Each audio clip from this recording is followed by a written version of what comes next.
that's better.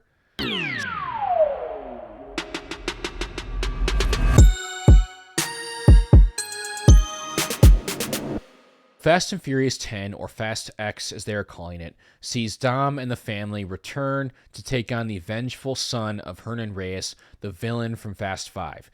Look, I've made it very clear that I was not a fan of F9 whatsoever. To me, it took things way too far with the ridiculousness with the stunts. I mean, you had Dom hooking his car in the rope and swinging around from one cliff to another. You had this stupid-ass magnet stuff. They went to space. That was supposed to be a joke, but they actually did it. I mean, that stuff just completely pulled me out of the movie. It jumped the shark, and there was no weight to anything. There was no stakes. It was just complete visual noise. My investment level in the franchise was thrown right out the window with F9, and my faith in the franchise was at an all-time low to where my expectations for Fast X were not high at all. I mean, I went into it just hoping that it would be better than F9. I went into it like, okay, if this is better than F9, I'll consider that a win. I'll be happy. And to me, it was significantly better. I mean, the first thing that I noticed was that they seemed to take the criticism that myself and many other people had with F9, which is that they took things way too far, and they actually scaled things down quite a bit as far as the stunts go. At least for a vast majority of this movie, they do kind of get away from that and get too ridiculous again in the last 20 minutes or so, which I will get to. But for a vast majority of this movie, the action was kind of on par with the stuff in like Fast 5 or Fast and Furious 6. I mean, there was definitely some crazy stuff in there, but it wasn't too bad. There was a lot of like racing through the streets of cities, and there was a lot of hand-to-hand action that I thought was really good. So I did enjoy the action for a vast majority of this movie. Well done, engaging, even though there was probably too much CGI. I thought that most of it was pretty well done. And then you also get introduced to some fun new characters. I mean, of course, you have all the returning characters with Dom and Letty and Roman and Tej and Ramsey. We get to see Little Nobody again, which I thought was fun. Shaw, we get to see again, although he ended up being kind of wasted. It felt like his place in the movie wasn't super necessary. They just kind of felt like they had to shoehorn him in, so that was unfortunate. We get Brie Larson's character, who I thought was a fun addition to the franchise as well. We get to see Cypher again, and they do some interesting, I guess, things with her character that I will, once I talk spoilers, I will get a little bit into that. And then we also get introduced to Thad Castle, Alan Ritchson. I couldn't think of his real name for a second. Alan Ritchson's character, who they did some interesting stuff with him as well, and I can't wait to see where they go with that. So there's a lot of fun characters in this movie, but that kind of brings me to one of my main issues, which is there's just too many characters, and there's too many plot lines. I mean, there's so many different side quests and subplots in this movie that the characters all separate and go on their own little missions. I mean, we have like 5 different groups of people. There are main characters in this movie that don't interact for a vast majority of it, which I thought was kind of strange, and it took away a little bit from it. There's just so many damn plot lines, and they do all kind of connect to the main plot line, which is the revenge plot for Jason Momoa's Dante. So that was nice, but at the same time, it was just too scatterbrained. There was just too many groups of people doing too many different things.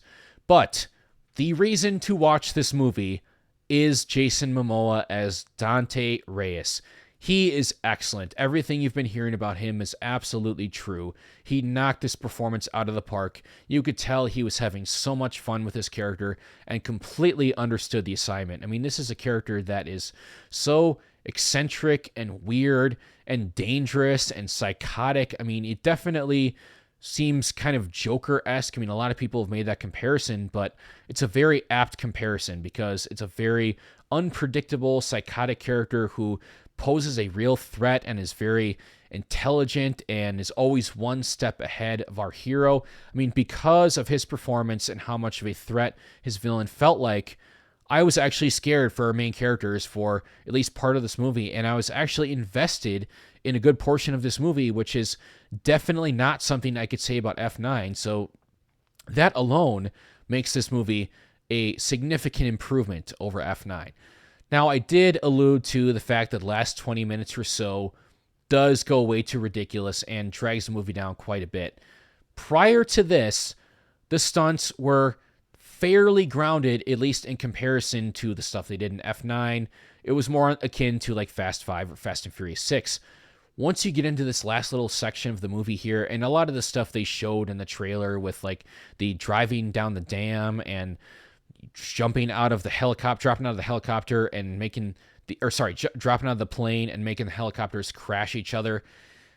That stuff was really dumb. And then there's like another thing that happens like right after that. It's like, really? Come on. There was just like one stupid thing after another that kept piling up. And that last little section of the movie dragged the movie quite a bit down for me, because up until that point, I was quite enjoying it. And it would have been probably somewhere in the middle of my Fast and Furious ranking, which is a franchise that I do quite enjoy. Now, because that last 20 minutes or so, it's probably going to be towards the bottom, and you'll see where it actually ranks once I do my Fast and Furious ranking. But that really frustrated me. And once I talk spoilers a little bit, I will get into the specifics of that. And the movie does end on a cliffhanger. I mean, everyone's been saying this. We know it's part 1 of 2 or possibly even 3-part finale. So it makes sense that it ended on a cliffhanger. But at the same time, there's a lot of things that feel unresolved to where it doesn't feel like a complete movie. I mean, you think of a lot of movies with cliffhangers, some of the best ones, such as Infinity War or Endgame, they definitely end with some unresolved things, but they also feel like complete movies. This doesn't necessarily feel like a complete movie. It ends very abruptly, and it can feel very unsatisfying, especially when you combine it with all the ridiculous shit that they did in the last 20 minutes or so. So that ending definitely dragged the movie a significant amount for me. I did still enjoy it quite a bit. And honestly, the mid-credit scene brought it back up a little bit because it was so cool, even though I knew what it was. I mean, if you've been on the internet at all recently, you know what that mid-credit scene is. It got spoiled, so I won't spoil it for you in case you don't know, in case you've been living under a rock. But I did enjoy that quite a bit. It was really cool to see. And then it was nice after the real downer of an ending to bring it up just a little bit. So despite my issues with the ending, despite some of my issues with the too many characters and too many plot lines, this is a movie that I enjoyed a vast majority of it. I was having a good time, mainly because of Jason Momoa's performance and the threat that the villain posed, and some cool action scenes and some fun new characters. So this is a movie that I definitely would recommend, and I will give a 6 out of 10. So with that out of the way, it's time to get into spoilers. There are a few specific things that I wanted to talk about that I could not talk about in my spoiler-free review. So if you've not seen the movie yet and you care about spoilers, leave this video now and then go watch the movie. Come back to the video and finish it once you've seen the movie. So they do like a twist with Alan Ritchson's character, which I thought was really good. I mean, you kind of get the thing where he kind of fills the Hobbs role for most of this movie, to where he's the cop, the big muscly cop guy trying to take down Dom. He does capture him, then the military convoy gets ambushed by the villain. Lots of parallels to Fast 5 with Hobbs. They team up. You're like, okay, so this is clearly the Hobbs of this movie. Then they pull 180 on you. He shoots down the plane. And look, we know that Roman and Tej and, I can't think of it, Ramsey, we know that they survive. There's no way they kill all 3 of those characters. There's no way they do that. But he turns out to be working for Dante, which I thought was a great twist. And Dante kind of calls Dom on his shit, which I think is long overdue. I mean, he's like, look, you take everyone and you think that everyone should join your family, and you're just way too trusting and forgiving. Like, yeah, that's a really good point. That's something the fans have been calling out for a while. So it was great to see the villain of this movie call that out, even though another character in this movie, Cypher, who basically, as far as I'm concerned, was completely irredeemable, just completely psychotic and evil. And people were saying, like, after Fast 8, look, Cypher's going to join the team now. I'm like, no, they won't go that far. That's ridiculous. I mean, she is the one who is responsible for basically everything that happened in the first 7, 8 movies. She was responsible for the Shaws. She was responsible for Jaimin Hunsu's character. So she was like the one pulling the strings the whole time. There's no way they can redeem her. They kind of did in this movie. I mean, she teams up with Letty to escape, and apparently she's been working with Giselle, who's still alive, which was the final thing that I alluded to in the movie that was like, really? Really? She's still alive. And not only is she still alive, but somehow we've never heard that she was still alive until now. It's been this long. It's been 10 years. So we'll see where they go with this. We'll see what the explanation is. This is a bit of a difficult movie to judge because it ends on a cliffhanger, because it's part one of three. So we'll see where they go with some of these plot lines with Giselle, with explaining how the hell she's still alive and how the hell we have not heard about her still being alive up until this point. What Cypher is up to. I mean, it does feel like they're moving towards a redemption arc for her, but also we don't entirely know her motivations yet, so we're not entirely sure where they're going with that. So I'm going to reserve judgment about that until we see the next movie. John Cena's character, Jacob, dies, or presumably dies, which was actually a very well done scene, and it actually added stakes to the movie. And I was a little bit sad. I'm like, damn, because I really liked him in this movie. I really liked his interactions with Dom's son. I mean, that was shockingly some of my favorite stuff in the movie. I did not like John Cena whatsoever in F9. I like him a lot more as the fun uncle. I think that John Cena's skill set lends itself to being the fun uncle much more than it did being the badass villain, at least in my opinion. So I enjoyed him a lot more in this one, and his interactions with little Brian, some of my favorite stuff in the movie. So his death had actually hit me, and it upped the stakes for the movie. And then you reveal that Giselle's still alive.